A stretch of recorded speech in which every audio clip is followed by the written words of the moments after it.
అందరికీ నమస్కారం, శుభోదయం. Welcome to profit master. ఇవాళ 2 నవంబర్ థర్స్డే. ఇంటర్నేషనల్ మార్కెట్స్లో పర్ఫార్మెన్స్, అలాగే మన మార్కెట్స్ మీద ఎలాంటి మేజర్ ఇంపాక్ట్ చూద్దాం.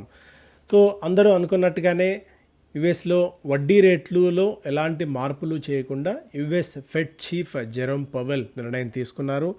వాస్తవానికి అందరూ మోస్ట్లీ స్ట్రీట్ ఎక్స్పెక్ట్ చేసింది, మార్కెట్ ఎక్స్పెక్ట్ చేసింది కూడా వడ్డీ రేట్లలో ఎలాంటి మార్పులు చేర్పులు చేయకుండా యథాతథ స్థితిని కొనసాగిస్తారని చెప్పి అనుకున్నారు. సో అందుకు తగ్గట్టే యథాతథ స్థితిని కొనసాగిస్తూ వడ్డీ రేట్లలో ఎలాంటి మార్పులు చేయకుండా 5.25 నుంచి 5.5% మధ్య వడ్డీ రేట్లు ఉండాలని చెప్పి నిర్ణయం తీసుకున్నారు. వరుసగా 11 సార్లు వడ్డీ రేట్లను పెంచిన తర్వాత రెండో కన్సిక్యూటివ్ మీటింగ్లో కూడా ఎలాంటి మార్పులు చేర్పులు చేయకుండా అక్కడే ఫెడరల్ రిజర్వ్ నిర్ణయం తీసుకుంది. ఎందుకంటే ఇన్ఫ్లేషన్ 2 నుంచి 2.5% కట్టడి చేయడం అనేది ఇప్పటికిప్పుడు అంత ఈజీగా సాధ్యమయ్యే పని కాదు అని చెప్పి మరొకసారి ఫెడరల్ రిజర్వ్ స్పష్టం చేసిన తరుణంలో, అండ్ దీనికి తోడు వాళ్ళు చాలా క్లారిటీగా చెప్పిన మరొక అంశం, వడ్డీ రేట్ల తగ్గింపునకు సంబంధించి కానీ వడ్డీ రేట్లు ఎప్పుడు తగ్గించాలి అన్న విషయంలో మాత్రం కనీసం చర్చ కూడా చేయలేదు అన్నట్టుగా ఆయన చెప్పిన వ్యాఖ్యలను బట్టి చూస్తే, సో ఇప్పటికిప్పుడు అంత ఈజీగా వడ్డీ రేట్లు తగ్గడం అనేది అంత కుదిరే పని కాదు, అంత సాధ్యమయ్యే పని అయితే కాదు అని చెప్పి చాలా స్పష్టంగా దీన్ని బట్టి మనం అర్థం చేసుకోవాల్సిన అవసరం అయితే ఉంటుంది. అయితే బాండ్ ఈల్డ్స్ అనేది పెరుగుతున్నాయి. ఇది కొద్దిగా ఆందోళన కలిగించే విషయంగా చెప్పుకోవచ్చు.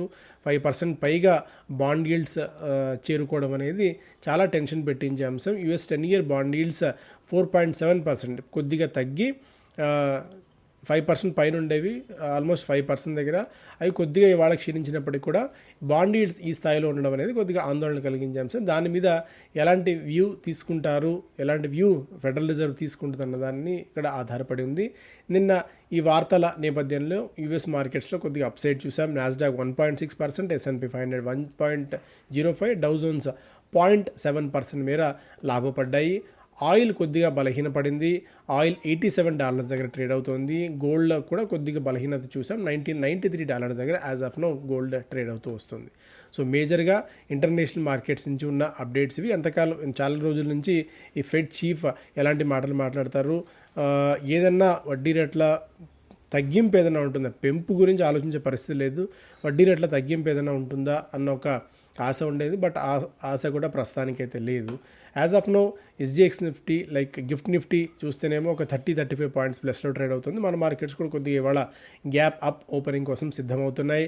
Adani enterprises, Tata motors, Adani power, Dabur companies ఇవాళ రిజల్ట్స్ని అనౌన్స్ చేయబోతున్నాయి. రిలయన్స్ ఇండస్ట్రీస్ బాండ్ల జారీ ద్వారా దాదాపు 15,000 కోట్ల రూపాయలు సమీకరించాలని చెప్పి నిర్ణయం తీసుకుంది. హీరో మోటోకార్ ప్రాఫిట్ 47% దాకా పెరగడం చూసాం. త్రివేణి టర్బైన్ ప్రాఫిట్ 64 కోట్ల రూపాయలుగా నమోదవగా, ఫినో పేమెంట్స్ బ్యాంక్ ప్రాఫిట్ 195 క్రోర్స్గా నమోదైంది. జేకే టైర్స్ నెట్ ప్రాఫిట్ అనేక రెట్లు పెరిగి 242 కోట్ల రూపాయలుగా ఉంది. సో ఈ స్టాక్లో పాజిటివ్ మొమెంటం మనం చూడవచ్చు. గెయిల్ BPCLతో 15 సంవత్సరాల ఒప్పందాన్ని కుదుర్చుకుంది ప్రొపేన్ సప్లై కోసం. గోద్రేజ్ కన్జ్యూమర్ ప్రాఫిట్ 433 కోట్ల రూపాయలుగా ఉండగా వాల్యూమ్ గ్రోత్ ఒక 11% మేర ఉంది. LIC హౌసింగ్ ఫైనాన్స్ మంచి ప్రాఫిట్స్ని అనౌన్స్ చేసింది. మల్టీఫోల్డ్ సర్జ్ ఉంది ప్రాఫిట్స్లో. టాటా స్టీల్ 6,196 కోట్ల రూపాయల నికర నష్టాలని అనౌన్స్ చేసింది. దాని గురించి కూడా మనం మాట్లాడుకుందాం. బ్రిటానియా 588 కోట్ల రూపాయల లాభాలను అనౌన్స్ చేయగా స్ట్రీట్ ఎక్స్పెక్ట్ చేసిన దానికంటే ఒక 10% వరకు అప్సైడ్ ప్రాఫిట్స్లో అయితే చూపించింది బ్రిటానియా.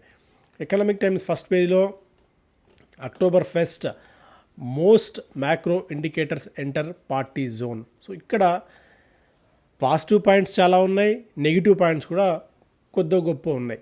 GST కలెక్షన్స్ అక్టోబర్ నెలలో 13% మేర వృద్ధి చెంది 172,000 కోట్ల రూపాయలుగా నమోదైంది. Second highest monthly mop up. Auto dispatches, auto vehicles అంటే లైక్ ప్యాసింజర్ వెహికల్స్ కానీ ఓవరాల్గా డిస్పాచెస్ 3,91,472 వెహికల్స్ ఆటో కంపెనీస్ ఈసారి వెహికల్స్ని డిస్పాచ్ చేశాయి. లాస్ట్ ఇయర్తో పోలిస్తే 16.3% జంప్. పవర్ కన్జంప్షన్ గతంతో పోలిస్తే 21% మేర వృద్ధి చెందింది. రైల్వే ఫ్రైట్ లోడింగ్ 8.47% మేర వృద్ధి చెందింది. పెట్రోల్ అండ్ డీజిల్ సేల్స్ 3-5% మేర పెరిగాయి. ఇవన్నీ పాజిటివ్ పాయింట్స్ అయితే. ఆందోళన కలిగించే అంశం మ్యానుఫ్యాక్చరింగ్ PMI తగ్గింది. స్లోయెస్ట్ ఎక్స్పాన్షన్ సిన్స్ ఫెబ్ నుంచి చూస్తే ఇది ఒక లోయెస్ట్ ఎక్స్పాన్షన్. ట్రాక్టర్ సేల్స్ కూడా 5% మేర క్షీణించింది. ఇవి కాకుండా ఇంకొక నెగిటివ్ పాయింట్ ఏంటి అంటే ఇక్కడ మనం చూస్తే NSC derivatives turnover sees first fall in 12 months. గత 12 నెలల్లో ఎప్పుడూ లేని విధంగా, అయితే గత అక్టోబర్ నవంబర్లో ఉన్నట్టు డెరివేటివ్స్ సెగ్మెంట్లో అటు క్యాష్లో కానీ డెరివేటివ్ సెగ్మెంట్లో కానీ ఫాల్ ఆర్ బలహీనత మళ్ళీ 12 నెలల తర్వాత మళ్ళీ ఇప్పుడు చూస్తున్నాం. ఇక్కడ క్యాష్ సెగ్మెంట్లో ఒక 20% డౌన్ సైడ్ క్షీణత, అలాగే డెరివేటివ్ సెగ్మెంట్లో కూడా ఆల్మోస్ట్ 1.7% దాకా క్షీణత కనిపిస్తుంది. సో దీన్ని బట్టి మనం ఏం అర్థం చేసుకోవాలి? ఫారిన్ పోర్ట్ఫోలియో ఇన్వెస్టర్స్ అయితే బయటికి వెళ్తున్నారు, తమ నిధులను ఉపసంహరించుకుంటున్నారు, బట్ ఇవన్నీ పాజిటివ్ పాయింట్స్ ఉన్నాయి. షార్ట్ టర్మ్లో కొద్దిగా పెయిన్ ఉన్నప్పటికీ కూడా short term pain is long term gain అన్నట్టుగా షార్ట్ టర్మ్లో పెయిన్ ఉన్నా కూడా ఆ పెయిన్ని కనుక మనం భరిస్తే ఈ పాజిటివ్ పాయింట్స్ అన్నీ కూడా మనకి లాభాలని తెచ్చిపెట్టే అవకాశాలు ఉన్నాయనడంలో ఎలాంటి సందేహం లేదు. నిస్సందేహంగా చెప్పవచ్చు ఆ అంశాన్ని.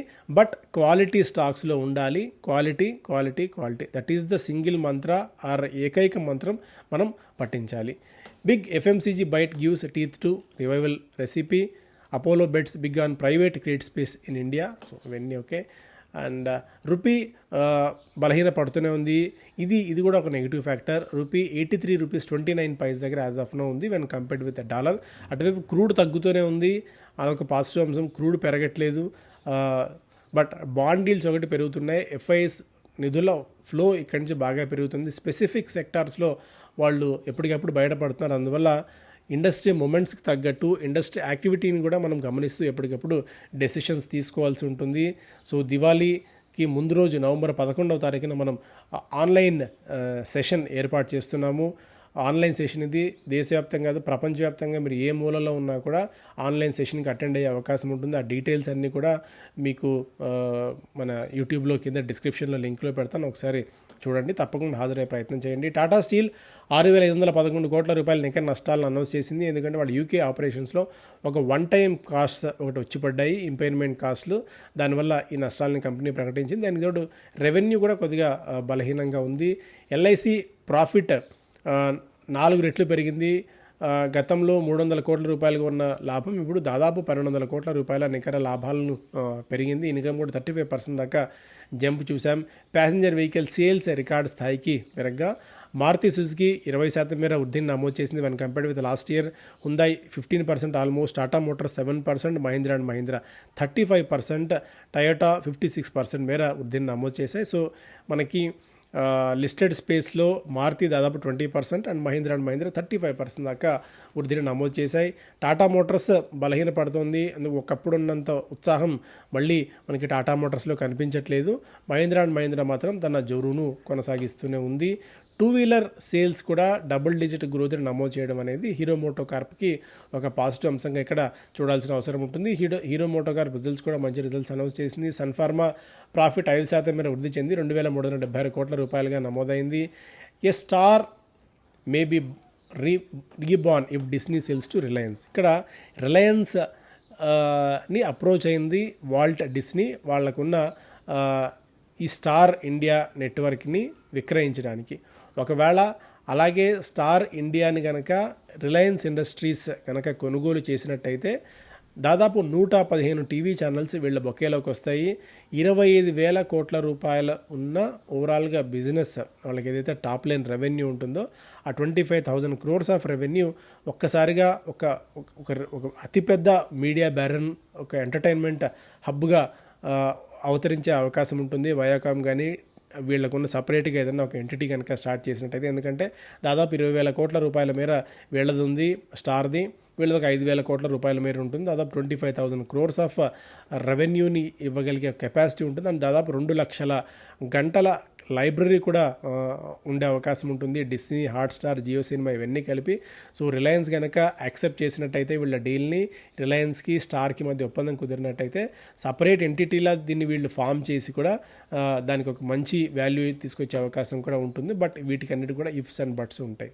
Local contract makers ready to be +1 to China at manufacturing అలా, ఇది కూడా one of the major point. China ఎంత తక్కువకి ప్రొడక్షన్ చేస్తుందో దాన్ని మ్యాచ్ చేసే విధంగా లోకల్ ప్లేయర్స్ అయిన డిక్సన్, కార్బన్ లాంటి కంపెనీస్ కూడా on par with China's method or on par with China methodology pricing.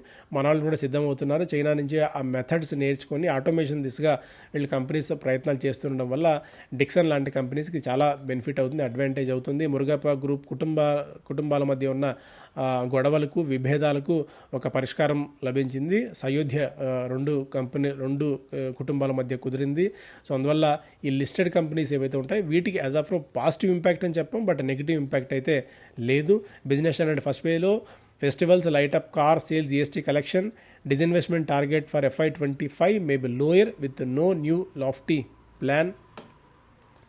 బ్లూజెట్ 14% మేర మనకి లిస్టింగ్లో లాభాలను ఇచ్చింది. Cello world 38 times over subscribe అయింది.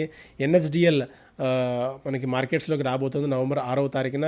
సో ఈ IPOకి మనం ఖచ్చితంగా సబ్స్క్రైబ్ చేసుకునేందుకు ఛాన్స్ అయితే ఉంది. సబ్స్క్రైబ్ చేసుకోవచ్చు. 752 792 ప్రైస్ బ్యాండ్తో వస్తుంది. ఓవరాల్గా వాల్యుయేషన్ కూడా 3,200 crores వాల్యూతో వస్తుంది కాబట్టి మంచి ఒక పాజిటివ్. బట్ ఇదంతా కూడా ఆఫర్ ఫర్ సేల్.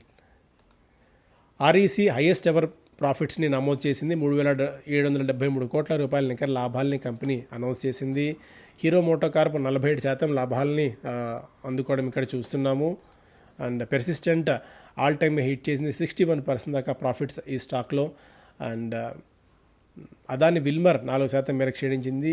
నష్టాలని కంపెనీ ప్రకటించడం, దాదాపు 131 crores of losses against 49 crores of profit last year. VST tillers కూడా ఒక 2% డౌన్. సో ఇవి major updates. Thank you so much away.